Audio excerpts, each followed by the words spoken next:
One of the best ways to improve your solos and get some solid vocabulary into your playing is to work on writing your own jazz lines. This is something that I'm talking about quite often in my own videos, but it's certainly also at the core of a lot of other people teaching jazz, like for instance Barry Harris.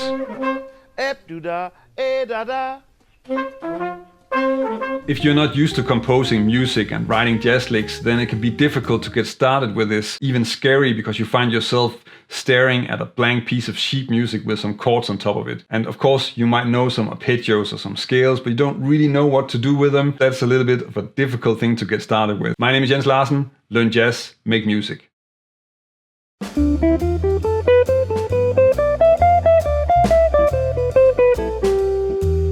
All the examples that I'm using in this video are on this really basic 2-5-1 in the key of C major. And as you can tell in this example, here I'm really just starting with just using the C major scale on the entire thing. So most of the melodies are just moving stepwise. There's an occasional third there, but really what I'm doing is that I'm just moving around the scale, moving up and down in the scale, and in that way creating the melody. So this is of course not the most exciting melody that you can come up with, and it doesn't sound nearly as much as a jazz or a bebop line as we would like to. At the same time, it does work, so it still connects with the changes and it spells out the harmony, which is something that's really important for a jazz line to do. And the way you do this is that you try to play chord tones of the chord on the heavy beats. So if you look at the line and look at beat 1 and beat 3, which are the heavy beats of the bar, you'll see that there I'm playing a note that is a part of the chord. So in the first chord, I'm playing first the root, and then on beat 3, I'm playing the fifth. I'm going to the third of G7 on the first beat of bar 2, and in that way I'm connecting to the chords throughout the changes in the entire line.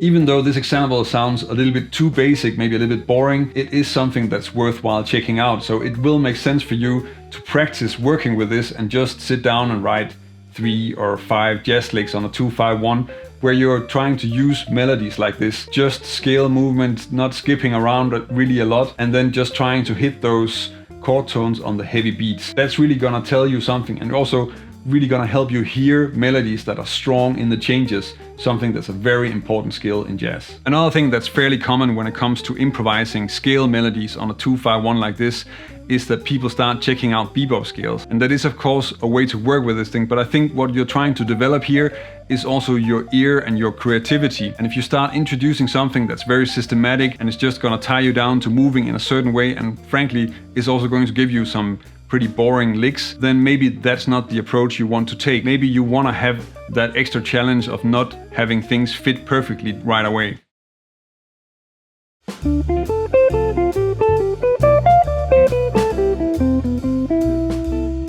The second example is introducing the arpeggios of the chords. And I'm just keeping it really simple, 1 octave arpeggios. That means that for the 2-5-1 in this lick, I'm using first the D minor 7 arpeggio like this, and then the G7, and finally the C major 7. In the lick, I'm starting the first 2 chords by just playing the arpeggio. So first we get the D minor 7, and then down to another chord tone on the 3, and then some scale melody. G7 arpeggio, and again chord tone on the 3, and then a scale melody. And then the melody on the C major 7 is only using chord tones, or only using the arpeggio, but in a little bit more of a creative way than just playing up and down the arpeggio. So.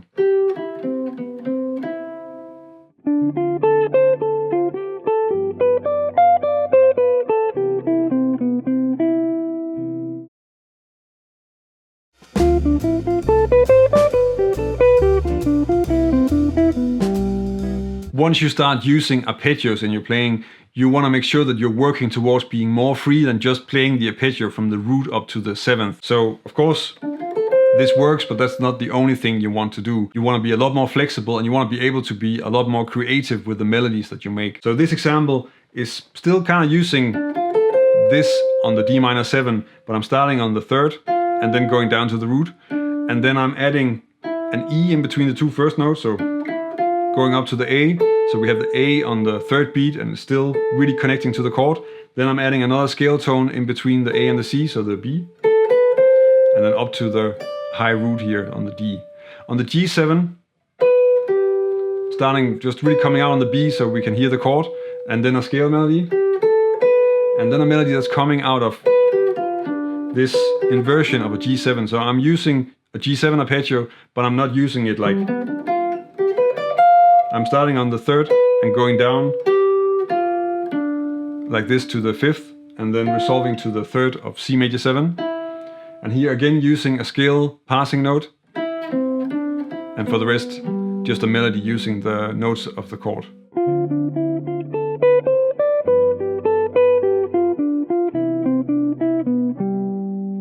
Until now the examples have been pretty basic. They're just using sort of the basic sound of the chord and just the notes that are in the scale and in the key. But let's now move on to something that adds a little bit more chromaticism and also a few more extensions to the lines.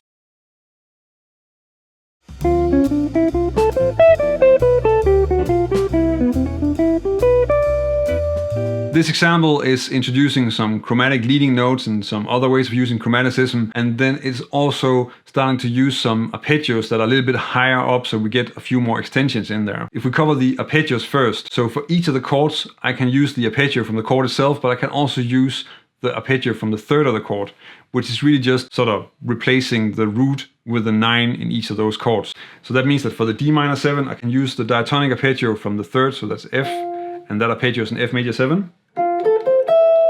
For the G7, the 3rd is B, and the arpeggio would then be B half diminished. And for C major 7, the 3rd is E, and I can use an E minor 7.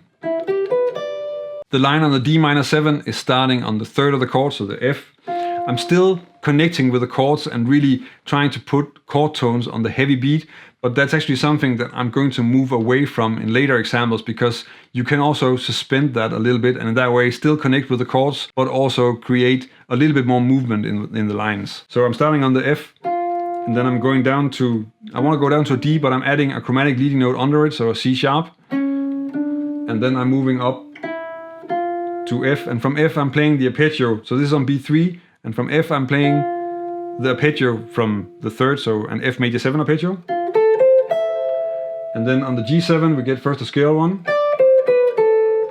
And then here I'm adding some chromaticism, so I'm just adding a chromatic leading note between the G and the F. Back up to the G. And this is of course a fairly cliched bebop line, so that's really good to have in your system. Resolving to the 3rd of C, so E. And then here I'm skipping down to another chord tone, to B, adding a chromatic leading note and also using a triplet just to change the rhythm a little bit. And then playing the arpeggio from the 3rd of C, so an E minor 7 arpeggio.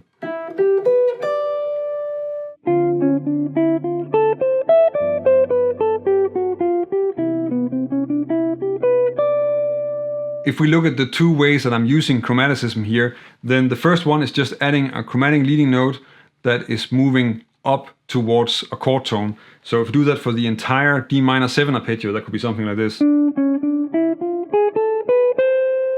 And the other one on the G7 is a 2-note approach where I'm moving from a scale tone above and then with a leading note approaching a chord tone. So that's first down to the F, so, and then continuing through the arpeggio will be down to D. Now when I get to B, I don't have 2 notes above it because there's no chromatic leading note between the C and the B, so I'm just playing the C and then adding a chromatic leading note below, and then down to the G.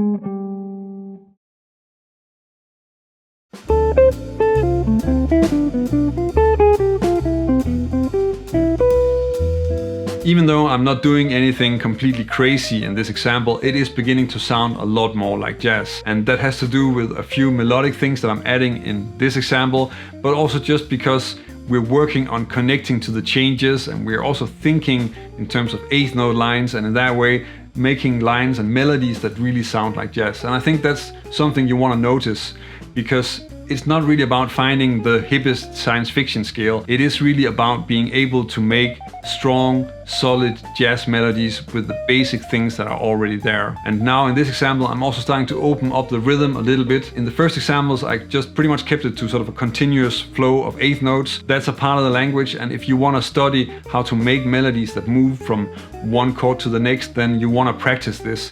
And actually one really great place to start learning this is with Joe Pass, and you can find books of his where he's only using these sort of continuous eighth note melodies as examples, but that will teach you something if you check it out. Besides the rhythm, another thing that really stands out with this example is that I'm using larger intervals, and I'm using a certain technique to do that that's called octave displacement.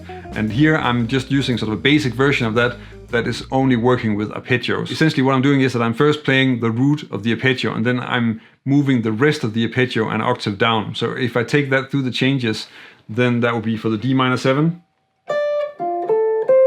So starting on the D, skipping down to the F, and then playing the rest. For the G7,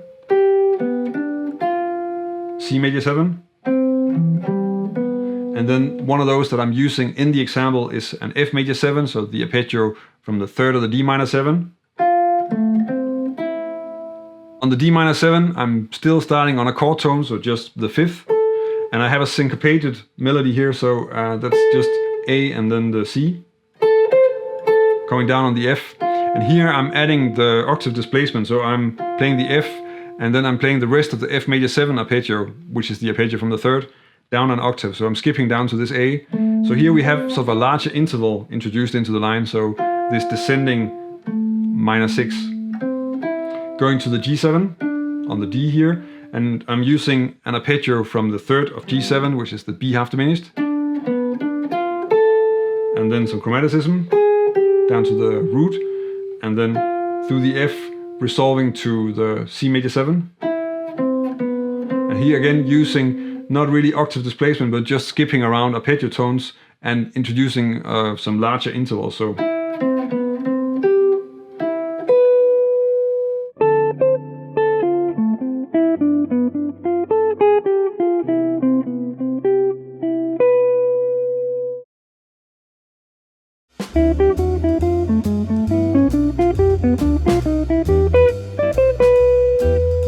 in this example, I'm going away from one of the first rules that I talked about in this video, which is that I'm not using chord tones on beat 1 of the bar.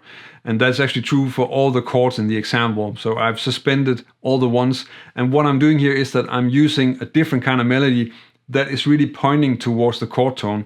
And the whole point then becomes that instead of playing something that sounds like the chord, I'm playing something that really pulls toward the chord, or that chord tone. And that's quite clear on the D minor 7 because I'm playing this enclosure, so. And the chord tone doesn't appear until B3, so that's the F on B3, but all the other notes are really just there as melodies that are using chromaticism and just kind of pointing towards that F. On the F, I'm using another kind of octave displacement.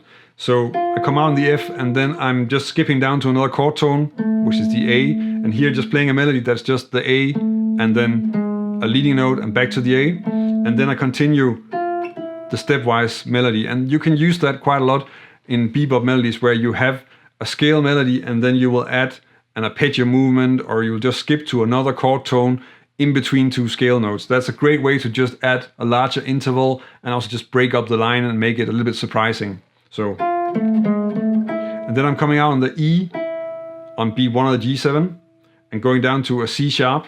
So this is just an enclosure of the 5th of G, and that's on beat 2 here. From here I move up the arpeggio, so up to the G, using the honeysuckle rose idea where I'm playing from the G, going down and playing the rest of the arpeggio, so B, D and F. Coming out on the C major 7, but this points towards the E and would resolve to that one, but I'm going down and then suspending the E with a D sharp that then immediately resolves to the E. And then is followed with the arpeggio from the 3rd of the chord, so that's an E minor 7. First just the triad, and then skipping up to the D, ending on the major 7.